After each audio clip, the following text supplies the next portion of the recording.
दरम्यान प्राणज्योत मालवली। अयोध्येचा विकास करण्यासाठी उत्तर प्रदेशमध्ये योगी सरकारचं मोठं पाऊल। अयोध्या शहर सांस्कृतिक आणि आध्यात्मिक शहर म्हणून विकसित करण्यासाठी प्रयत्न। टाटा सन्सच्या माध्यमातून जागतिक दर्जाचं राम मंदिर म्युझियम साकारण्यात येणार।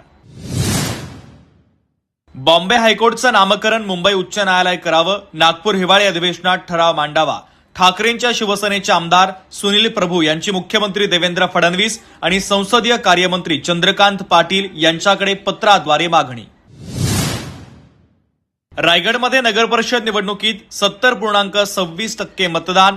माथेरानमधील मतदारांनी 85.35% मतदान केल्याची माहिती समोर।